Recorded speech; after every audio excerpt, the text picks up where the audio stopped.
We just sent a mission team to the Philippines to help launch 8 new child sponsorship programs. These programs are designed to help the local church grow. After the first week, we were able to hear back from each church that there was a 25% increase at each location.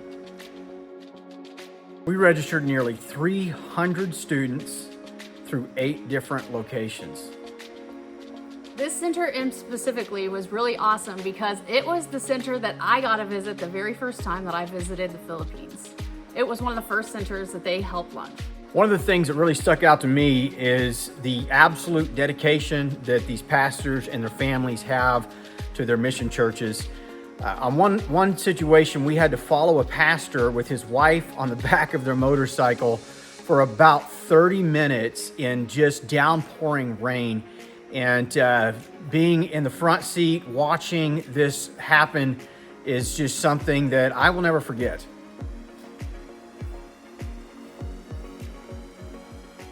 We, despite all these things, had an amazing turnout.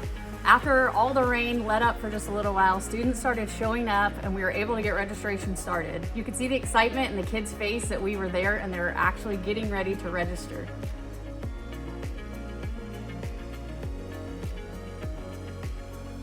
At each center, we tried to start off with some fun games and different activities as kind of openers. It's a great opportunity to start seeing the personalities of each student and get to know them just a little bit before registration.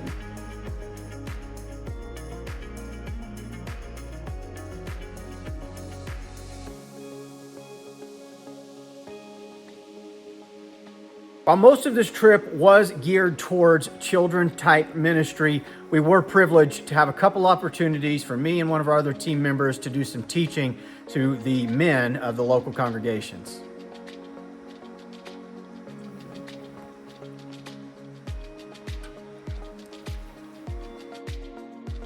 Another aspect of this mission trip was sowing into the lives of the teachers and volunteers that are putting on and hosting these ministries at these churches. It was incredible because at each location we went to, they had a really big staff and a lot of them were teenagers. They were all willing to help do everything that they needed to be the hands and feet to make their ministry work. One of the things that we have dreamed about is being able to take the teachers from the Batangas Christian School on a retreat that we could show their appreciation. Most of these teachers often work for little to no pay just because it's such a great environment to work in and they're able to do the Lord's work. Additionally, we took the pastors that are launching these mission churches that we were starting these programs in. And guys, there's no way for us to really express the impact that it made on these people. Andrea and I had a pastor's wife tell us as she was sitting in the foyer getting checked in that she looked at her husband and said, had we not answered the call of God, we would have never been able to see this. And for us, it is a very nice place. You're going to see some of the pictures, but it's also just a hotel. Yeah. But for many of these, most of these, if not all of them, it was the first time they'd ever been in a hotel. They were taking pictures of themselves using the key card to get inside of the hotel room. They had never seen a key card in their life, and it was a pretty special moment. Andrea, tell them about the teacher that was sitting with us when we had just sat down for the banquet that evening, and that was a pretty special moment. It was a really special moment. So we had sat down with several other teachers and the pastor and his wife, and this lady was just having a hard time composing herself, and tears just started flooding down, and she said, "Excuse me," and she got up and walked away. And one of her other friends was kind of joking back and forth that said, "Oh, she's just emotional." But when she came back in, she told us, she said, "I'm just so thankful." She said, "I'm so thankful that you guys would do this, that you would be just showing us such gratitude and appreciation." And she said, "I'm just moved by emotion. Nobody's ever did anything anything like this before." And so it was a moment that I'll never forget. It was a really, really big success, and a special shout out and thank you to those of you who helped us put this on. Yes. After our mission in southern Philippines in the Batangas area, we took our team back to Manila and sent most of them back here to the States, but Andrea and I had the ability to stay for a couple days and take a look at a new branch that Extra Mile Missions had launched earlier this year. Here, we're in one of the local schools in Manila where the Open Door Baptist Church has the opportunity to go into weekly and share the gospel. It was a really great opportunity. We both got to share some time speaking in the classes. And I shared my testimony, and I think you shared a story, but it was incredible. These students are just eager to learn and listen, and what an opportunity to be able to do this in the public schools. Earlier this year, we learned that the volunteers that are putting on all of this ministry here in Manila, many of them are traveling 2 hours one way and paying their sometimes 3 different taxis to get to where they need to be, to volunteer, to teach these kids, to do all the other things that you're about to see. And we as an organization committed to feeding them on the days that they would come and do ministry. And it was something that was new for them. Most of them would come and serve all day long, not be able to even afford a meal to eat. And so we have begun feeding them. And Andrea and I had the opportunity to sit down with them at one of these meals after we had ministered there at the public school. We all went and we ate together at McDonald's. In Manila, the church has a children's home. And the children's home has several students that have just started living in it over the last year. Right here, you see a young boy who is getting ready to have his very first birthday cake. He's turning 9 years old and he's never ever had a cake. He also has never had education, so they are trying to help get him to a spot where he can be enrolled next year in the 1st grade. The next thing that we had the privilege to go and be a part of, my heart was not ready for.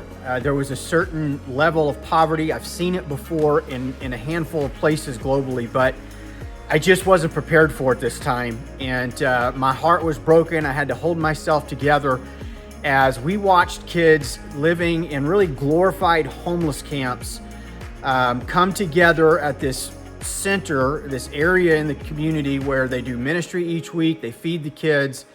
Watching these kids still somehow have joy and sing these songs about the Lord Jesus Christ and learn about the Lord and be fed every week was such a blessing to me, but the conditions were very hard to watch. After we were done with the feeding center, we were actually able to go tour some of the housing. And to me, this was really interesting because I had watched the tsunami last month and you could see how the flooding had went over the tops of houses, and it was just really hard to fathom. And so when we were in this area, the pastor was telling us that the houses down there actually had floodwater going over the top of them. And so the very little that these people did have actually had been destroyed just a month ago. And so they had begun to start rebuilding. One of the things that really touched my heart too was that one of the students that lives behind the church actually attends the church there in the city and helps weekly with their rotations.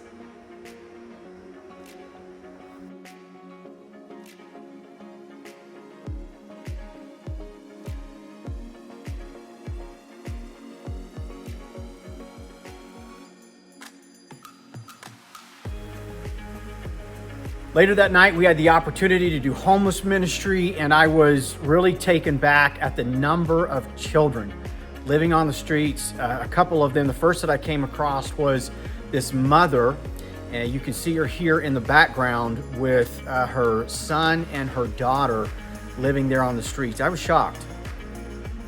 It was really difficult as a mom to get out and see some of these kids that were homeless, that most of them, some of them didn't even have clothes on, and just knowing that there wasn't a whole lot of food for them to eat. They were really excited when we showed up. They knew who we were. They were happy we were there.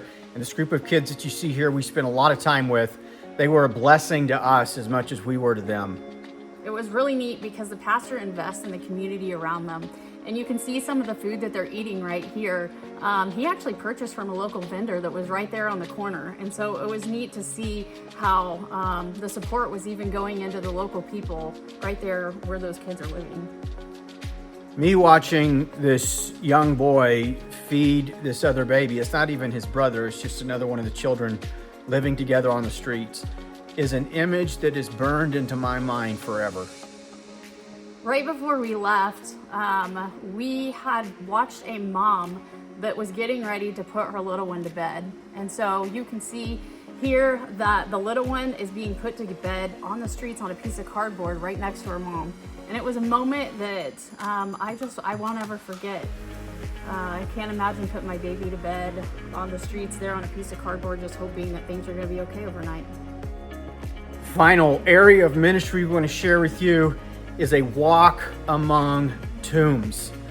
There were tens of thousands of tombs in this area. It's an entire section of Manila of just nothing but graves. Every square that you see here is housing bones.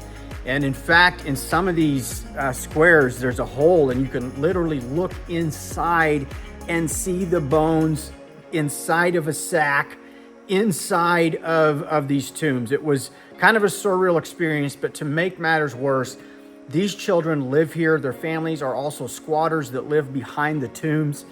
And wow, the I guess I don't really have the words to explain what it was like being in this area and realizing there are children in whom this is their home. This is where they live. Yeah, so it was really difficult watching these kids who were so comfortable just climbing up on a tomb to sit and listen to the story, to do actions from. However, I was so thankful because there's such an innocence in kids, and they were still able to find joy in the midst of the songs we offered and the story that came. And they were excited about the fried chicken they were getting ready to eat. And so I am thankful that in the midst of such a difficult moment, you could see God ministering to those kids through their trials and troubles. To those of you that joined us on this mission trip, thank you guys for coming with us. It was a fantastic trip. Mission accomplished. To those of you that helped support the trip to make it possible, thank you. And as you can see, what's going on in the Philippines, a very, very good work there. And encourage you guys to pray for those ministries, pray for these kids, pray for these churches, and pray about how the Lord would have you to support the work.